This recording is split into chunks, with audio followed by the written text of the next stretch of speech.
out brands right now in creating their video infrastructure using AI. And then we primarily are an AI infrastructure, copyright governance and provenance governance company, which basically means that we see a huge amount of creative opportunity, and and also at the same time compliance fault lines, right before they surface publicly, before it becomes a controversy or it becomes a policy that works one way or the other. So I'll just set the context before we start off, and Ashish and Martin weigh in their opinion on what's right and what is wrong. We all agree now that AI-generated video has moved very quickly from novelty, where people were creating Studio Gilby images, to now becoming a necessity. Lots of brands are already using it. Some are cautious. Some are quietly using it without really telling anyone, not making a lot of song and dance. People like some of the large brands globally, like Coke and all, have had pushback from the stuff that they have put out. What has not kept pace in this world, and where AI seems to change almost on an hourly basis, is clarity. And clarity around responsibility, around disclosure, and where does the creative freedom end and regulatory exposure begins. So we tried to keep this conversation as easy as possible, more like a chat amongst friends. And today's conversation is not to decide whether AI works or does not. We all know that it works. The harder question that we have is where it should be used, how, and under what rules. And before those rules gets imposed on us, what are the things that we can do to be a little ahead? And advertising and media has lived a little ahead of regulation, and AI has now widened that gap. There are countries like Indonesia, Singapore, India, Middle East, the UAE, which have put rules into place. So I'm joined by Martin, who's the current CEO of Multipole AI. He was the director for Google sales organization. He's got a huge amount of experience talking to brands and selling advertising media to a lot of brands. And he's had tremendous. He's also a trained lawyer, though he claims he doesn't know much about law right now. And then Ashish is joining us from Delhi. He is the chief legal and risk officer of Junglee Games, but he has been leading legal regulation for CoinSwitch, which is in crypto. He was the associate general counsel of WhatsApp. He was with Netflix, managing their legal responsibilities, Astro for their Southeast Asia business. And he's worked with Jio, Star TV, Snapdeal, and eBay. So this is his background. I mean, he's an expert. He is somebody whom I go to very regularly to get advice on what's working and what is not working. And over to you guys. So we'll keep this as a question answer session. I mean, I'm on the wall. You all can take the conversation in whichever way you all want. So Martin, to you, the first question, and this is something that we were discussing before the guests came in. It's advertising has always pushed boundaries before the rules catch up. We have seen this with ad networks. We've seen this with just the way advertising has been used in many markets. So what is it that AI-generated video is doing today that regulators and brand teams have not yet completely understood?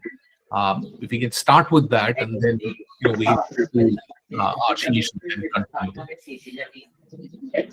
Yeah, I think that's good. Mike, this is, if you can ask Michael to go on mute. If you could also mute him, I think that will be good. Yeah, thank you. All right. Yeah, look, I've thought about this a bit. I think what brands have not really realized. I've talked to a lot of them. I talked to their agencies.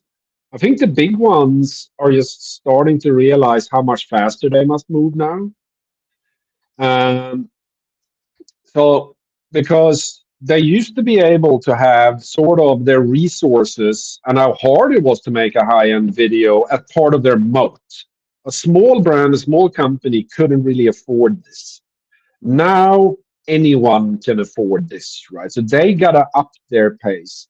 But if you are a big brand, we were talking about this earlier, like this, if you're Procter and Gamble, 200 markets, hundreds of brands in each market, in each country and category, you're up against challengers who just have to worry about their one.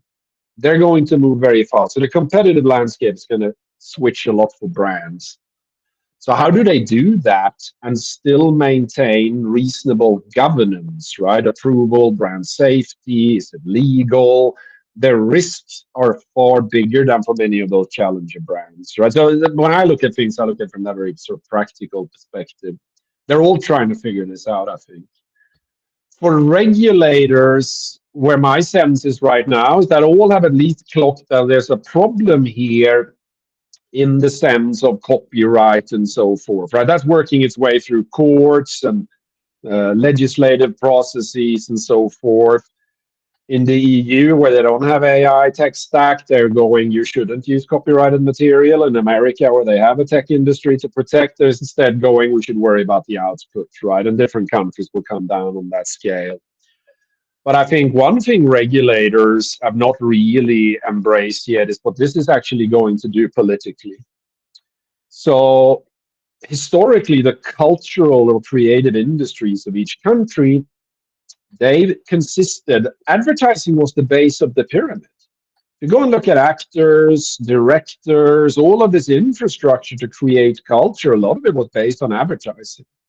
Actors got their start in ads and stuff like that.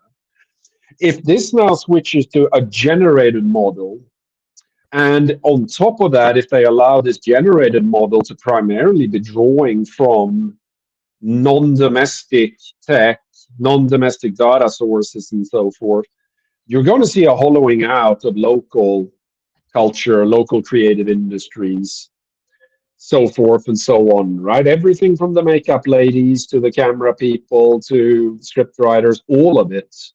And this is going to have political implications that are far bigger than just the advertising side of it. That's sort of what I think regulators are going to realize. And we see some political early shoots in America now. Bernie Sanders came out just 2 days ago saying, I will now campaign against AI. Like, you're going to see blowback in many ways. Some of this will spill over to advertisers, right? You're bad if you use this. Yeah, lots of brands are self-regulating because there's no clarity around what is the legal repercussions of using something, or legal repercussions of using non-copyright data sets to train their models. So there's a pushback there. So I know a couple of large brands out there. So Ashish, what is your opening opinion on this?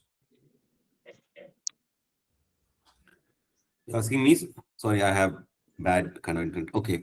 Look, my opinion, my initial opinion is that it's nothing new happening in the world for this type of disruptive technology. I'm sure that those who were like adolescent before the Y2K bug, so when the internet started in the year 2000, I think we faced the same issue with your P2P kind of file sharing, music sharing. Then we search, right, wherein Google was indexing all the web pages, and the prominent publisher had the same issue that my home page is not getting visited. People are going to my interior page. I'm losing my ad revenue. And then we went into the Facebook and the WhatsApp world, which basically disrupted the human to human interaction, your social profiling. Then we are still juggling with the crypto issues and all, and now we are in the AI world, right? I think where I give advice to whoever is picking my brains, I would say that, look, if you have a good sense that a particular technology has reached a level of acceptance with a reasonable amount of people in the world, right? That technology is not going to get killed, right? Just don't take any major missteps. Okay. So I think from an AI standpoint, yes, there is no clarity, and I don't expect whether it is regulator or courts to give any clarity, at least in next 2 to 3 years. Post 3 years, I don't think one can plan that how the world and the courts and the law will look like in the AI world. But for the next 2 or 3 years, don't make any major misstep that knowingly do not misuse it, right? And be aware of what's happening in your surrounding. Just be aware of what's happening in the regulation and the code. And when you sense that, I mean, something might hit you, be agile to navigate your product, your technology, your business model, and all. So there's nothing to be fearing about, but just be a bit open and be flexible to change the course of your game, stay compliant, and win the market. Yeah. Yeah, so Ashish, just leading in from there, suppose a brand runs an AI generated ad tomorrow, uh, technically breaks no law, but the ad feels fake to the consumers. Is that still a legal risk, or is it just a reputational one? I mean, which of the two would be, in your opinion, more important or more risky? Well, I mean, it is both. For a company, I understand that they would get an immediate hit on the reputation. I think legal consequences follow slightly late. But yeah, definitely, if you are using AI and not having a human in the loop to verify the output of the AI, and the AI misjudges your claims, right? The specifications of your product, the representations you want to make to the consumer so that they are enticed to buy your product, right? The reputational harm, it can come immediate if, let's say, somebody picks up your ad, okay, maybe your competitor or a disgruntled kind of user, and start to create a social game, and then it just picks the fire, then you are doomed, right? The legal consequences will follow in the sense that misclaims and misrepresentation are clear cut. I'm a recipe of a consumer claims, right?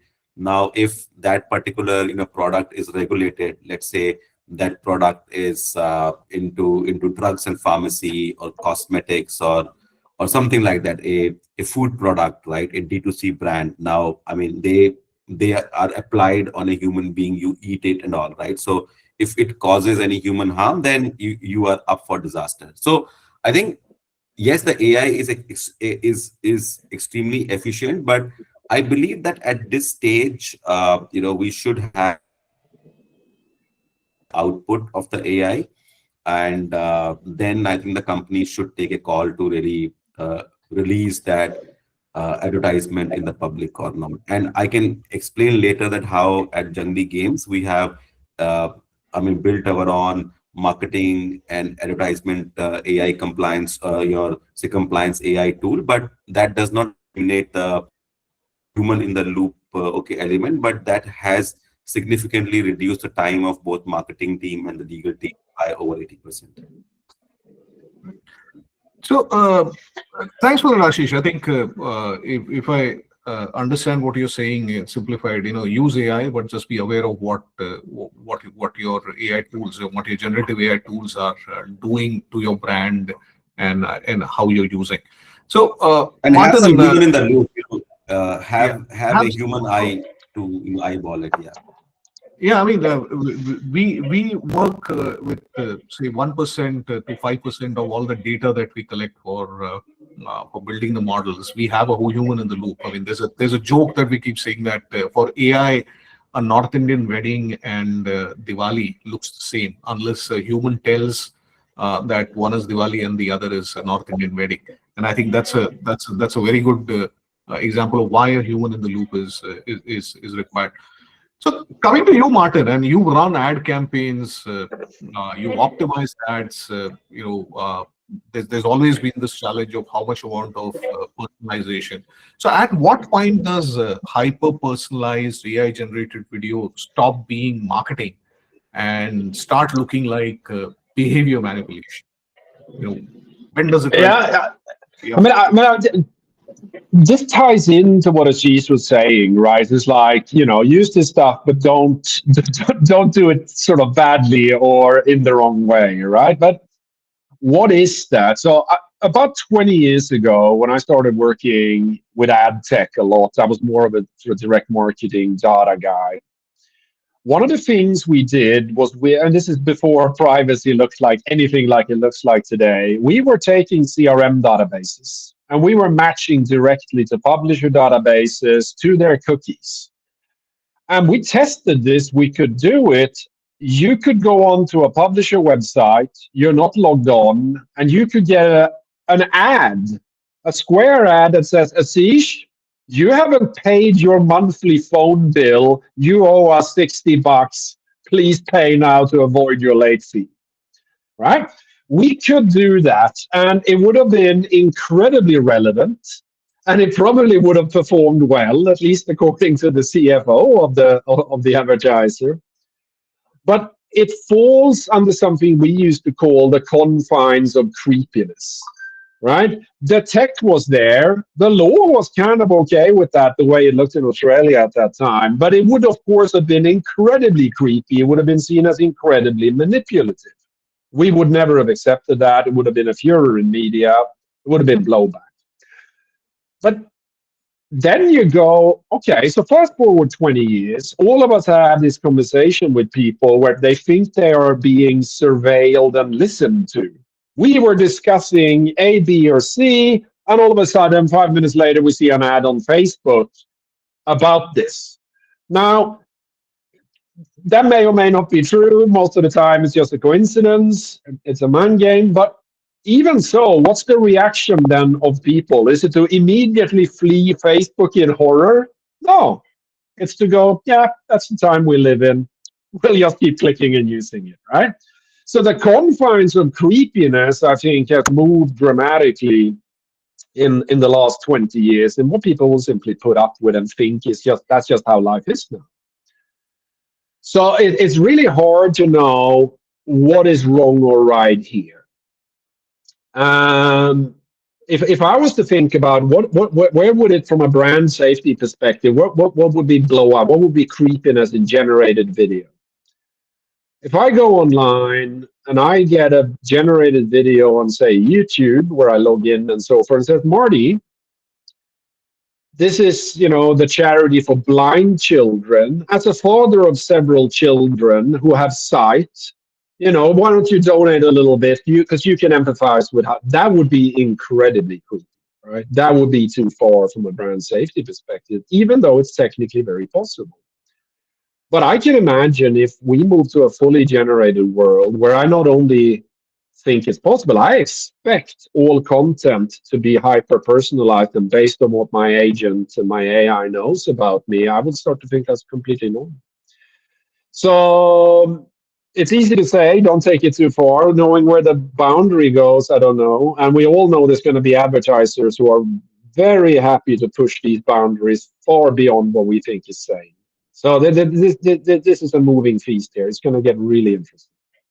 So no one really knows where it's going to end up.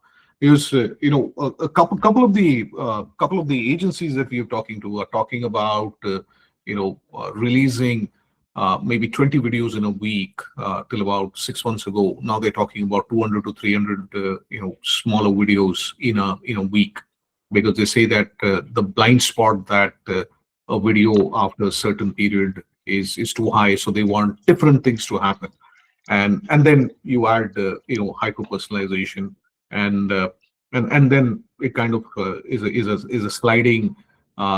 It's a slide downwards mostly, but see. So Ashish, coming to you, and this is something that we had been talking about a couple of weeks ago. When something goes wrong in a AI generated campaign, a brand is released a campaign, and something's wrong. There's misrepresentation, or there is a bias, or there is cultural offense. Because couple of pieces of data that I've been reading about the New York Times and a couple of others is like the global South, our part of the world, is only 2% of the training data of the horizontal models that are there. So horizontal models defined as Gemini or Kling or Midjourney or any of the others, only 2% is there. And for Indians, Hindi content or Hindi related content or Tamil related content is about 0.8%. So when that cultural offense happens or a bias happens, who is the first party local regulators will come after, regardless of the contract? Who's the one who is taking the risk? Yeah. So I think, I mean, because the jurisprudence is not yet settled, it's not only about India, about the whole world. I think the regulators or enforcement agencies would use the existing jurisprudence of the other part of technology, which is, let's say, the internet, non-AI internet technology. Out is a three-limb. It is, one is a person who is giving the input, and then you have this AI large language model, and then you have a third person who is taking the output. Okay. Now, it all depends. So law will depend that who is the actor and what is the action. Now, for example, I want to use a vertical model. Okay, like you said that your Gemini, etc., right? So I intentionally put a prompt that, hey, I am fairness cream brand, right? And I put a prompt that, hey, I want to ridicule the people. Let's say, I want to put a cream which makes people who are on the fairer side dark, and they want to ridicule me, right? That, hey, those who are fair people are like, blah, blah, blah. So there, the input I'm a giver, the prompt creator had the intent to ridicule a particular color of the people, or they want to say, I want to show that maybe a South Indian is better than a North Indian from a mathematics standpoint. So I want to create that, right? So there, if there is a proper e-discovery, that also is a big question, that how do you really get to who did what? And then, yes, that person is at fault. Now, that person is an input giver as well as output giver. I don't think at that point of time you can put, let's say, vertical models at fault, but have some sort of biasness seeded into their training models, right? And those can be discovered through e-discovery. Definitely, the regulator and courts are going to pounce on them. And it is also, let's say, in your case, if somebody is feeding in some sort of a content which is plagiarized, right? And they are giving you misrepresentation by saying that this is my own, I shot this content and all. Now, yes, somebody may question you, but you can, deflect the liability back to that question. So in this world, it is same as you are uploading some video on YouTube, or, you are doing some sort of maybe a Facebook post and all. So there are three parties. One is the originator or the input or giver. Second is a processor, and third is a receiver. So who is an actor? What is the action? How that action can be discovered through e-discovery tool. These three things packaged together with a lawyer like maybe Martin would help the regulator decide the next course of action. So yeah.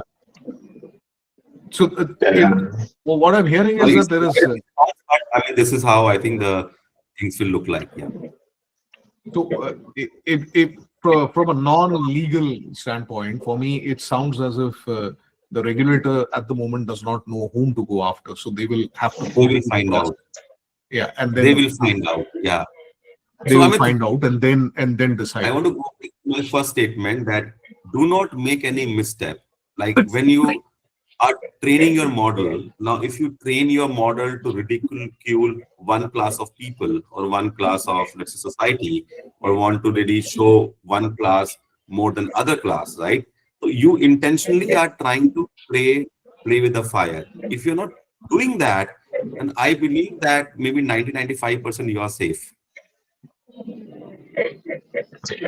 So it is the responsibility then of the brand that is using generative AI to communicate, to ensure that whatever it is that they are using is the input elements are correct, the training data is correct, the assets that they are using is correct, and then the models that are using is also correct. So you cannot use a random open source available the internet and be able to get away with it. I think that's a fair point, because there has been a lot of confusion when we talk to brands and we talk about micro models and pre-trained models which are constrained to a particular kind of output that should give. The confusion obviously, hey, I can get this done off Gemini. Why should I bother doing it as a custom build? And I think it makes sense, because then you know where the responsibility lies and who is the one who liability is going to be. Interesting point, Ashish. Sunil, And, but I and would just add one thing. Most of the people would say, "Hey, I'm using Gemini, OpenAI, Cloudy, and Perplexity, Grok, maybe Llama, and all, and they are all of trillion-dollar companies. So yes, they must be doing okay, good thing." I think one thing which they have to ask is a first principle question. If you have not done anything wrong, but the large language model has generated, I mean, something which is subject to a third-party claim, right? Would these companies stand behind you, right? I have my own doubt. Look, I have worked with all these kind of big companies and all. Would they stand behind you is something you have to feel comfortable of, versus a platform which itself holds out that, look, I am guaranteeing you that everything which I have used is copyrightable. I have received the copyright. I have the chain of title with me. I guarantee you that person is telling the world that, look, I will own the output from a legal standpoint, own in the sense not from an IP ownership, but from a liability ownership.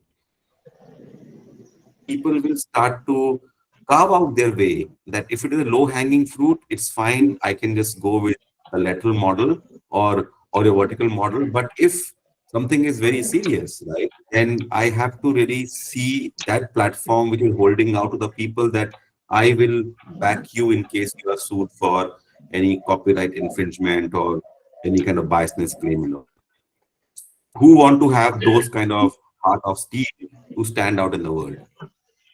Yeah.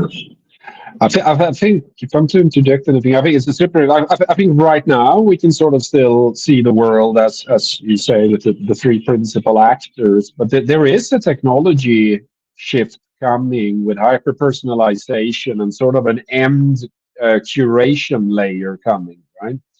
In video, this will take a lot longer, but already today, I can set my personal agent to, you go to that publisher. The publisher is responsible for what you pick up there. But then it regurgitates, it regenerates this into a summary or some sort of hyper personalized feed that only I see theoretically, right? Then you get this additional layer where there's no human intent, there is no real control above and beyond whatever the model that in turn is trying to please me as the agentic user is putting out. And we can easily imagine, right? Let's say the agent thinks I have Republican leanings, but I live in Thailand, and saying something disparaging about the monarchy is both a taboo and it's illegal. Where does responsibility then lie if something goes on my screen that where, right, like theoretically I can sit like in a legal seminar and draw this out, but I think the reality as this sort of final curation layer comes in will be far murkier and far harder to police and control. Anyway, that's So Martin, just moving from there, what you saying is, okay, there's again, agentic is another point that comes in, and from what you see in the market, are brands actually comfortable giving machines creative agency? Are they comfortable letting a bunch of agents decide what the creative is going to be? When I mean a creative agency is, the ability to take a decision and provide an output to a advertising network or to YouTube or wherever else, or are they doing it quietly and already doing it quietly and hoping that nothing breaks, everything is going to fly, and hopefully nothing happens till everything normalizes in the next 6 months or a year or so. What's your sense right now? Like in video and display, I would say like on the higher end side of brands, no one is giving like free reign to a machine to generate an image or a video and just let rip without a human in the loop, right? They're not there yet in terms of trusting this. They all have governance and so forth. But the comfort level with this, if you look at basic stuff like search ads, have big brands have been comfortable letting Google generate the actual wording in search ads for many years now, right? You see things like Google PMax, Facebook has got their version of this. Just give us money, tell us what you're selling, we'll, show us your assets and we'll deal with this. But those companies have built up a lot of trust. There's also sort of like you can take a hit or two because they're so big, right? But if you go on the other end of the scale, you already have seen there are lots of smaller brands who are just letting fly because the upside to them is so big. They're not a huge brand. Media's not going to write about them. You go all the way down to like the affiliate link grifters and the half scammers, right? Like they just letting rip already now. So you have this tale of the two cities. They're going to meet somewhere in the middle as bigger brands get more comfortable. They see that, look, we did this, the results or the costs were great, we did not get a lot of blowback, let's keep pushing, right? They will do that, and you see the other guys. There's another thing here that I might sort of, if I'm allowed to ramble just for another 2 minutes. There's a psychology here today. If you think back 2-3 years ago when Gemini first like came out, we're going to counter OpenAI here. They came up with like Black George Washington, and the Americans all went nuts because it was too woke and this is bad and so forth, right?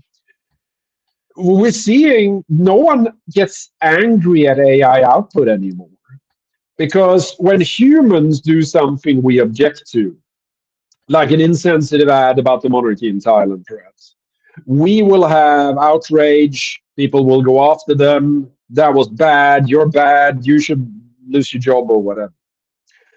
But already today, we're super used to AI doing all sorts of crazy stuff. If I get a bad output, I don't get angry with OpenAI or Gemini or something like that. I just go, yeah, AI does weird shit. I'll just generate again. We're already forgiving a lot of things. And maybe we will get to a point if Coca-Cola shows me a video ad where they misspell Coca-Cola, I just go, crazy AI. My first idea is not to get angry, call someone and be outraged, right? Maybe we'll see another mental shift here. It's more speculative, but I think it's ultimately law and regulation is about what humans really think about it. So, Ashish, what's your 5-year bet? Is it will AI video advertising be governed by law, by industry standard, or platform policy? Because so far, globally, it's all been fuzzy. Regulator and law has caught up to advertising standards, OTT standards, gaming, crypto, everything much later than billion-dollar business have been built and then regulators have come and destroyed it. We've seen it happen in multiple geographies. What do you think? It's a 5-year bet. Are we heading towards a situation where a government decides that this doesn't work at all, it's hurting too many people, or it doesn't make sense, it's loss of control, hence let's block it? What's your sense? Well, I mean, any government can block anything, whether it makes sense or not. We're the recipient of that in the gaming industry. But having said that, look, I believe that it will start with the platform policy. If I were to stack rank, you said 3 things, whether it is government-made regulation, industry user regulation, or self-regulation by a platform. I think it will most likely start by the platform itself, because platform do care about their users. Platform do care about goodwill in the market, and they are there to build a long-term business. So I think most likely it will be responsible platform who will come forward and will accept responsibility to make the AI more safe and sound for the people. Then I think when you would see some sort of collusion happening between the players, some market distortion. You and I have seen in the broadcasting world when there was a fight between the ZTV and Star TV. Then gets formed not only to build self-regulation and lobby with the government, but also to make sure that when there are multiple kind of players acting rogue, they all can come on the platform and can speak the same language. So I believe a large part would be driven by the self-regulation by the players, then industry will follow. Government will always, because I think, but I feel that no government in the world would be able to effectively make refined regulations for AI. I think they'll just give a very broad framework and will let the people do self-regulation. Example, in India, if you see that the OTT and your social media and all mostly have a very broad framework which is given by the Indian government, and they are relying mainly on their own self-regulation and the industry body feel. But at the end of fifth year, I mean, I think it will be AI will be self-governing themselves. So 5 years is too long a time to really think that how regulation for AI will work together. We have to see that how the humans have to start living in a different way, whether they are controlled or AI is controlling them. That I think would be the fundamental question. The regulations will come later. Yeah, I think I should have readjusted that 5-year mark to be 18 months, or 2027, where AGI is supposed to, we are supposed to live in Terminator or Matrix, depend upon which movie you follow in that world. So, interesting conversation, and we're fast running out of time, so we probably might extend this for another 5 minutes or so. 40 minutes of chat will be in there, but happy to take audience questions. Both Martin and Ashish are here, and please feel free to just pop your questions into the chat box, and we would be happy to answer.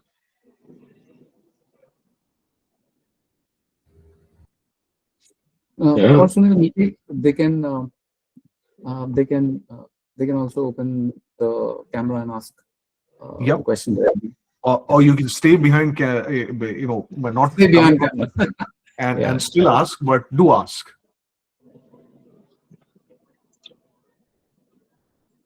Well, in the meantime, while people think about questions, I might tag with Ashish was saying there. I also think regulation will come later, but it will come. So, I mean, both me and Ashish have been around the block for a while. I legit remember when the legal discussion and the regulatory discussion was around what was called cyberspace back then.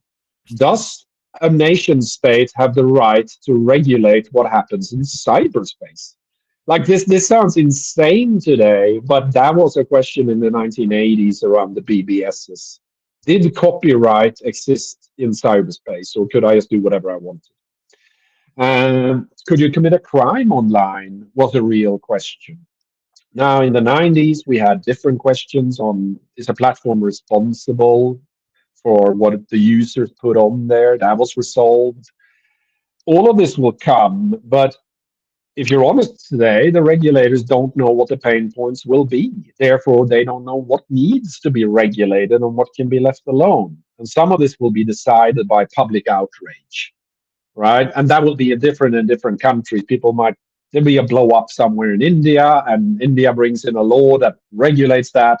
You go to Sweden, and no one has any idea why you would even need to regulate that, because they never had that debate.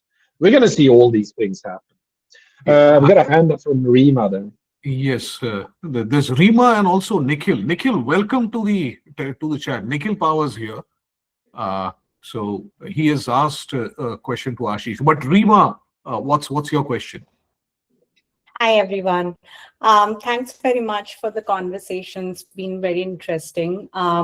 I think one of the questions that really bothers me is about um, smaller companies, right? Larger companies, they do have bigger teams, they do have internal governance systems otherwise, and they understand about reputational risk. But there are, especially in India, there are a lot of D2C smaller companies coming in, and they do use AI tools naturally, right? Because it is effective for them cost wise and many other ways.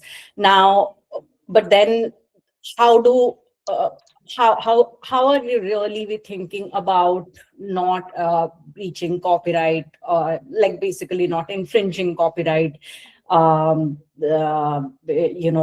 copyrights of different small artists, etc. When these companies are using open source models, etc., which are fed, I mean, you really can't control what comes out of the black box, right? There was a conversation about controlling what goes in, but unfortunately we don't know what to control what's coming out of it. So what's your thought about that?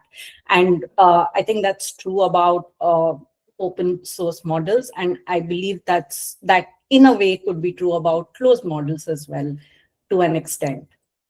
Right. Ashish, you want to take that?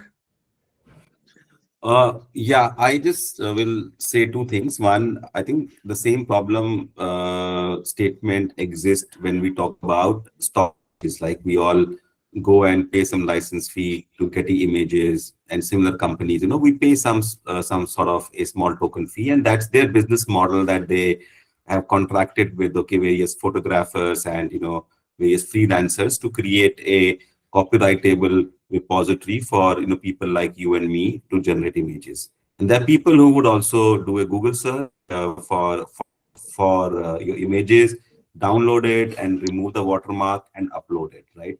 So I think similarly things will start happening on AI, like I was talking to Sunil, that there would be models who would claim out that whatever I am providing to you is copyright safe, and then you have to pay slightly extra. So those would be the things which will come to defense. From a legal standpoint, look, I can speak of Indian law. Indian law is quite balanced because the extreme end of the stick under copyright law is based. If let's say with the knowledge and intentionally, if you are breaching copyright, then you face the wrath of 3-year imprisonment stuff and all. But if you're able to say that I am an innocent, infringer, then worst to worst case, you have to compensate to your copyright holder, and you will be asked to take the thing down. So the law is fairly balanced, I mean, towards who is intentionally copyright and who is just an innocent infringer. But it will be solved with your platform, which will hold out that I am copyright safe. For example, stock images. Ashish, there's another question from Nikhil who's put it out in chat. What he's saying is, Nikhil, look, you're absolutely right. This battle can't be fought by small creators, right? Somebody like a corporate society has to pick their rights up, and I believe, having worked under the copyright arena for entertainment industry, can make some claims. So I think the copyright rules which were passed, I think I don't know, in 2021, some sort of amendments were made in India. There they introduced an element of bringing in the transparency when a copyright society is collecting, storing, calculating, and distributing the royalties. And I think claim that this should be put on the blockchain, right? So I mean, similarly, I think the framework exists in India. It is just the right copyright society with the right intent and the right people have to pick up the cause. Where I think the battle will lie, Nikhil, you know it, you are covering it across like all the publications, is for the vertical models, whether they using third-party copyrightable data to train or build their model, is it a transformative work falling under the fair use or a fair use principle? That's where the courts across the world are deliberating, and that's what is open before the ANI lawsuit in Delhi High Court. But this has to be picked up by the corporate society. Now, it depends how that society is constituted and how they are working. I was asking more about the technical ability when it comes to large language. I mean, technically, you are saying that tech, not the legal ability. I mean, look, I mean, if let's say corporate society has to earn, I mean, big revenue, is if say AI is a big business model for them, they need to invest to enhance their technical capability. What technology they would need, I am not the right person to answer that. But yes, I mean, they need to be technically smarter than people like Sunil to make sure that they are protecting the rights of their members. I mean, my view on this is that I think you're right, Ashish. But I think technically here, if I owned IP, block it, lock it, do not allow it to be distilled if you can at all stop it. Because if you remember, like Midjourney got sued, what, 2 years ago already? Because you can literally see in the output like the remnants of the Getty Images logo, right? So it was pretty obviously where they got some of the inspiration for the output. AI today with people like Sunil and others, like you don't see any Getty Images logos. It has all been scrambled up. It's almost impossible to prove why it outputted X instead of Y. So I think the copyright guys need to help copyright owners lock, and then number two, find proper channels in which to monetize, like what Sunil and them are doing with Clairva, or direct agreements with models and so forth and so on. And thirdly, I think they should head off to the governments and start advocating for the equivalent of the tape tax and the CD tax and things like that has existed, that if you create a technology that by definition requires you to use creators, we're going to tax you, and then we'll figure out how to distribute that in some equitable way. I don't think there's going to be a technical way of connecting A to B in the sense I took Ashish's picture and made some money. I don't think that's going to work. So, Nikhil, it's an honor to be mentioned in the same line as Cloudflare. We are nowhere close to what Cloudflare is doing, or they are that kind of thing. But hopefully, we'll get there. But thanks for comparing us to them. I think what we are hearing, because we now have got line of sight to about 30,000 hours of content that's been ingested, and it's also being made available to brands as well as to saying. And what we are seeing is that the discussion starts with content owners being scared of what's happening to their content, or whether they have a business that still exists on the libraries that they have, and then they move towards trying to secure. And while the publication industry or the news industry, the newspapers, is still grappling in many parts of the world in terms of what they want to look at and how to copyright and all, they seem to be having a discussion, a debate, and a fight amongst themselves. But the media and entertainment, OTT, creator economy is very quick to move to securing their assets, and that's where the play really is, and that's leading to more efficient economies of scale that's coming into play, where GPU utilization is concerned, what kind of data sets, some standardization that is coming in. So you guys are absolutely right. Someone needs to take the lead, and that lead does not seem to be happening in markets like India. There are things that are happening in Indonesia, but not to the scale as what we would expect. So it's still early days, I guess. But happy to take any more questions if there's any. Jamshed, probably you can ask something, or any of the others from the brand side who've been here. Happy to take questions.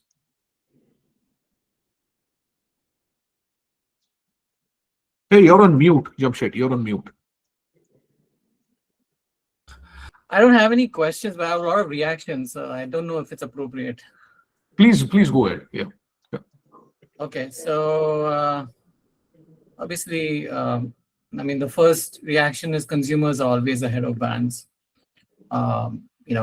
It's happened in social media, it's happened in internet, it's happening in AI, and that's just the way it is. And there's something called a shadow AI. All the consumers are using shadow AI in their organizations.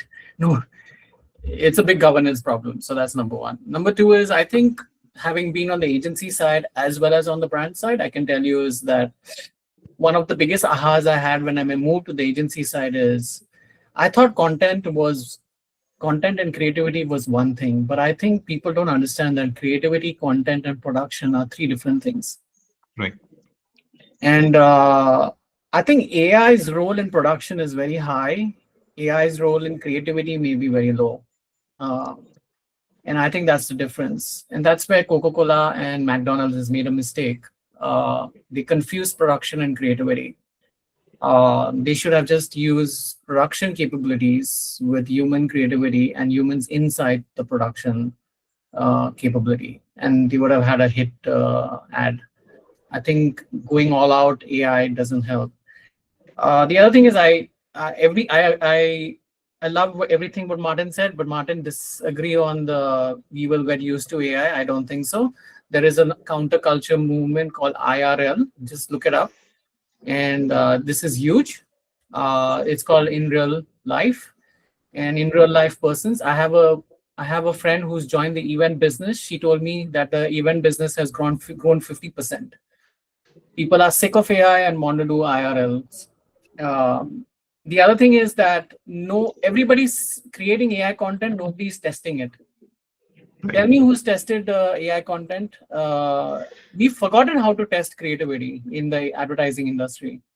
Who does research anymore in terms of just because likes and vanity metrics are good, that doesn't mean that the consumer likes the. So I think there's going to be a huge backlash. So look out for it. So that's the other one. I would say that where I see AI really playing a super important role in content creativity and production is, first of all, it helps advertising agencies put easy concepts in front of the client. I don't have to create a whole storyboard anymore. I can just create a AI version and say, do you like this one, this line, this one, or that one? And that makes it easier. Otherwise, previously we had to do like some kind of a production, invest in it, and then the client would choose one. I think so. I found that to be very, very important when I was running my P&L at Edelman. The other thing is, so storyboards are a past, and all future client approvals will be on AI pre-rolls and pre-approvals. I think AI will be super useful for A/B testing, and then I think AI will be very useful for compliance, ad compliance. Today, if you go to Meta, TikTok, Google, I would say that the ad rejection rate is as high as 30%. And the reason why is that people cannot make compliant ads. And if you use AI, the compliance number will come down, and which is actually a win for agencies as well as for the media publishers. So this is where I think AI will play. So these were just my comments. Sorry if I.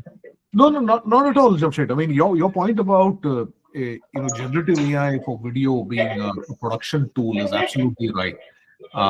Whenever there has been a very, very precise script written by a human being that's been handed over to production teams, and production team uses it the way you would use a physical production team, but in like 10% of the time, the output has been much better. And we've seen that across some 12, 13 brands. It's a small subset of what would happen otherwise. We don't have, we're 6 months old. We haven't seen those many campaigns, but your point to production tool is where it is. It's not going to replace everything. Humans still need to be in the loop. Yeah, the last point I'll make on IP is I have turned on all web crawlers on all my content. Copy as much as you want, because I will find out, and there's nothing better than no better flattery than someone copying your content. And eventually someone will find out who's the owner of the content, and that will make me famous. So copy as much as my IP as you want. That's my opinion. So if I was a brand, I was a publisher, I would like, go ahead. Take everything you want. I'm not going to be gating anything. It's yeah. No, I agree. Yeah, You have to just participate in this in this kind of model because I mean, no one can stop it. At least we can't stop it. So might as well be part of it. Yeah. One thing I would say to defend what I said is that what I think will happen and what I would like to see happen are two very different things. It's like privacy, right? Like I think humans should care about their privacy. In reality, I know how many people will just click to accept on absolutely everything as just to get that stuff off the screen as soon as possible. Right? Like, I mean, I know people should eat healthily and, take care about slow food movements and all that stuff. And I know how many people go to McDonald's. Right? So the day we started a social media account is when we give up our rights of privacy. Right. So its train has left the station long back. Yeah. Now we just little elements in that huge game that is getting played. But you as a person can allow your content to be crawled by anyone, but there are large businesses which are really, really bothered about where their content is going and how it's sitting. And there are companies that tell us that they've invested millions of dollars in production, and then they realize that that content is now available. Okay, so someone said Cloudflare, right? Let me give you a statistic. Since Cloudflare made that adjustment change, actually people went and opened up their websites even more. Yeah. So just to my point is that we are living in a narcissist world where everybody wants to be known, understood, famous, including the brands. So we say all these things in terms of we want to be private, we respect IP. We have seen the biggest highway robbery of each LLM robbing all the IP of the world in the last 2 years. Has anyone said anything? Nothing. And everybody's guilty. It's been a few seasons. I think, again, 30 years ago, this age thing, but some stuff lasts, right? When it comes to privacy, there's this really good way of thinking about it. We were worried about Big Brother 30 years ago. But someone said, look, don't worry about Big Brother. The government can already listen to your phone, open your mail, walk over to your ISP and ask for anything, right? Big Brother already knows everything they want to know or will find out.